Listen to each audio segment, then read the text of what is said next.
વોટ્સએપના માધ્યમથી માતા પિતાને એમની દીકરી લગ્ન રજીસ્ટ્રેશન માટે જે ડિટેલ મોકલી છે એની ડિટેલો આપવામાં આવશે.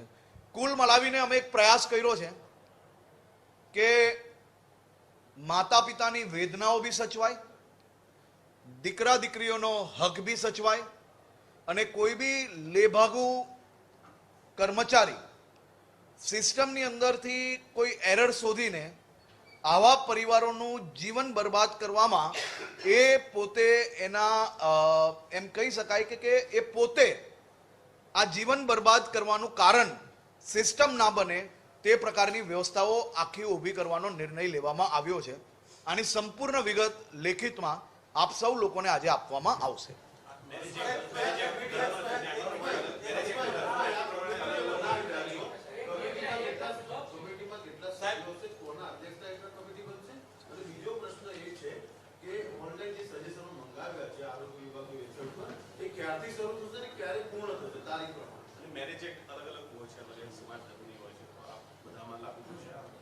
જો મેં પહેલા જ કહ્યું કે લગ્નના નિયમો બદલી ના શકે.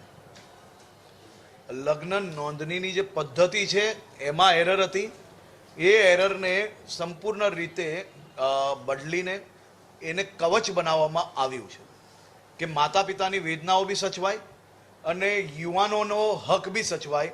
આ બધા જ વિષયોને સમજીને એક કોમ્પ્રિહેન્સિવ આપણે કહી શકાય એવું આ પદ્ધતિ બનાવવામાં આવી છે.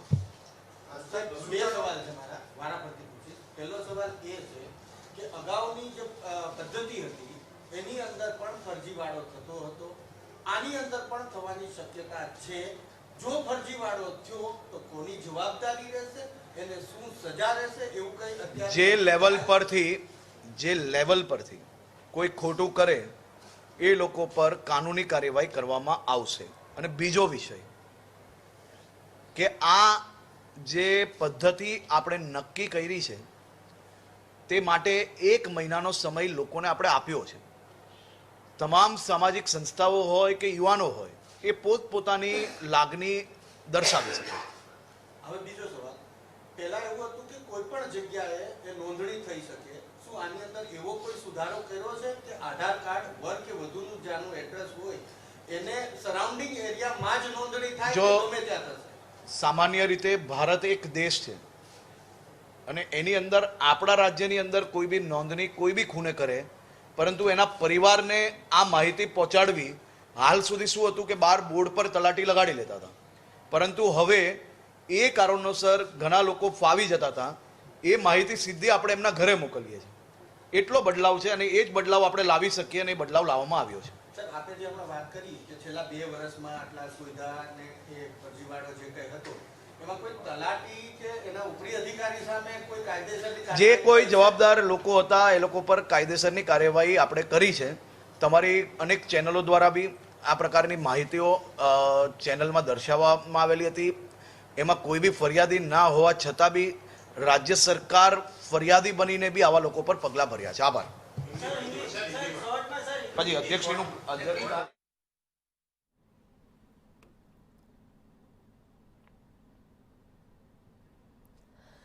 ત્યારે રાજ્યમાં હવે લગ્ન નોંધણીના નવા નિયમો જાહેર કરવામાં આવ્યા છે. નાયબ મુખ્યમંત્રી હર્ષ સંઘવી દ્વારા અત્યારે જે જાણકારી આપવામાં આવી છે, નવા નિયમો જાહેર કરવામાં આવ્યા છે. જો કે જે પ્રમાણે તેમણે કહ્યું છે કે જે ભાગેડુ લગ્ન પ્રથાના જે સામે આવી રહ્યા હતા તેને લઈને હવે અત્યારે આ લગ્ન નોંધણીના નિયમોની અંદર સુધારો કરવામાં આવ્યો છે. છેલ્લા ઘણા સમયથી ભાગેડુ લગ્ન પ્રથાને લઈને સમસ્યાઓ અને ઘણા બધા મુદ્દાઓ ઉઠાવવામાં આવી રહ્યા હતા. અલગ અલગ સમાજો દ્વારા આ મુદ્દાઓ ઉઠાવવામાં આવી રહ્યા હતા અને હવે રાજ્ય સરકાર દ્વારા એક મહત્વપૂર્ણ જે પગલું ભરવામાં આવ્યું છે તેને લઈને હવે લગ્ન નોંધણીના નવા નિયમો જાહેર કરવામાં આવ્યા છે. લગ્ન નોંધણી અધિનિયમ 2006માં જે નિયમો હતા તેને હવે સુધારીને નવા નિયમો જાહેર કરવામાં આવ્યા છે.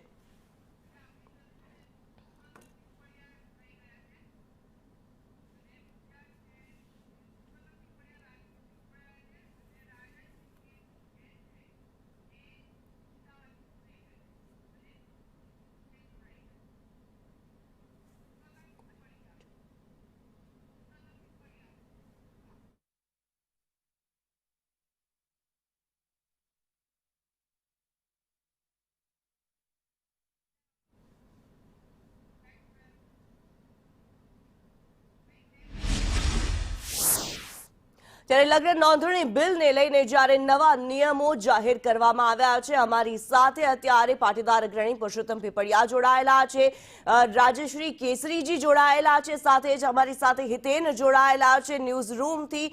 આપનું સ્વાગત સંદેશ ન્યૂઝમાં। પુરુષોત્તમભાઈ, સૌથી પહેલા આપની પાસે આવવા માંગીશ, જે પ્રમાણે લગ્ન નોંધણીના નિયમોની અંદર સુધારો કરવામાં આવ્યો છે, છેલ્લા ઘણા સમયથી આ માંગ રહી હતી અને હવે જ્યારે સુધારો જાહેર કરવામાં આવ્યો છે, જે નિયમો જાહેર કરવામાં આવ્યા છે, તેને લઈને આપ શું કહેશો?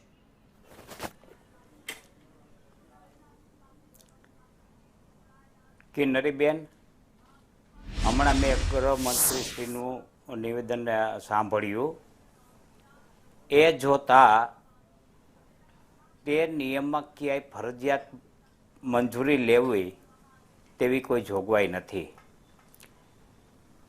પરંતુ એ સારી બાબત છે, કારણ કે જો એવી જોગવાઈ હોત તો એ ગેરબંધારણીય ઠરે। અહીંયા જે પ્રેમ લગ્ન થાય છે કે કોઈ પણ પ્રકારના લગ્ન થાય એની નોંધણી કરાવતી વખતે 1 મહિનાનો કુલિંગ પીરિયડ આપવામાં આવેલ છે, એટલે આ કુલિંગ પીરિયડ દરમિયાન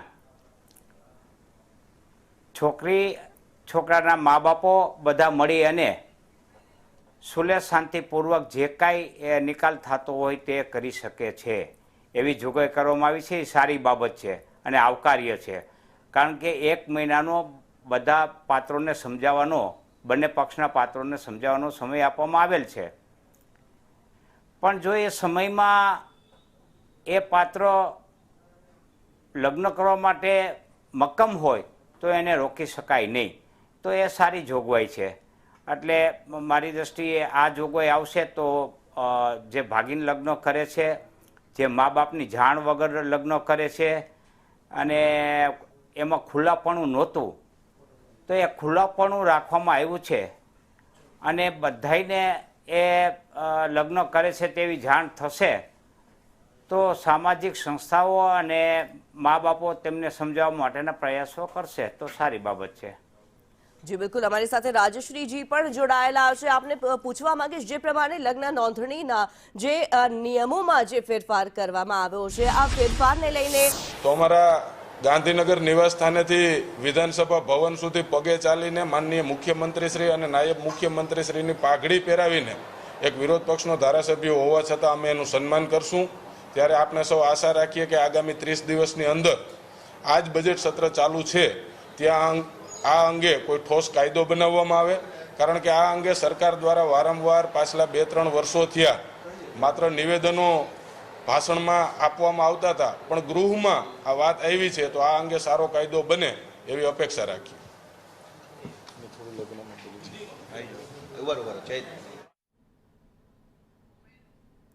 જ્યારે આપના ધારાસભ્ય હેમંત ખવા અત્યારે નિવેદન આપી રહ્યા હતા, જે પ્રમાણે લગ્ન નોંધણીના નિયમોની અંદર ફેરફાર કરવામાં આવ્યા છે, તેને લઈને અલગ અલગ પ્રતિક્રિયાઓ સામે આવી રહી છે।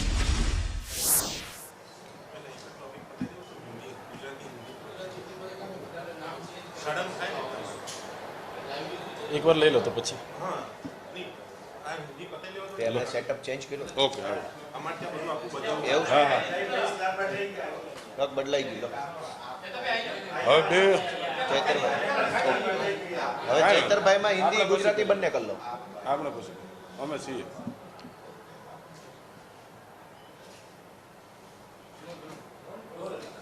આજે ગુજરાતની વિધાનસભામાં ગુજરાતના નાયબ મુખ્યમંત્રી દ્વારા અગત્યની બાબતોમાં 44ના નિયમ મુજબ લગ્ન નોંધણી કાયદામાં નિયમો લાગુ કરવા માટે સુધારો રજૂ કરવામાં આવ્યો છે। ત્યારે આપને સૌને ધ્યાનમાં હશે કે 30 દિવસની અંદર બધાએ સૂચનો અને વાંધાઓ એમાં આપવાના છે, ત્યારે અમે જે સમાજનું પ્રતિનિધિત્વ કરીએ છીએ એમના વતી અમે પણ સૂચનો ત્યાં આપવાના છે। તમને બધાને ખબર હશે કે જે ગુજરાતમાં આદિવાસી સમુદાય વસે છે એમની બેન દીકરીઓને સમગ્ર ગુજરાતમાં તમામ જ્ઞાતિમાં એમને લઈ જવામાં આવે છે। હું કોઈ પ્રેમનો વિરોધી નથી।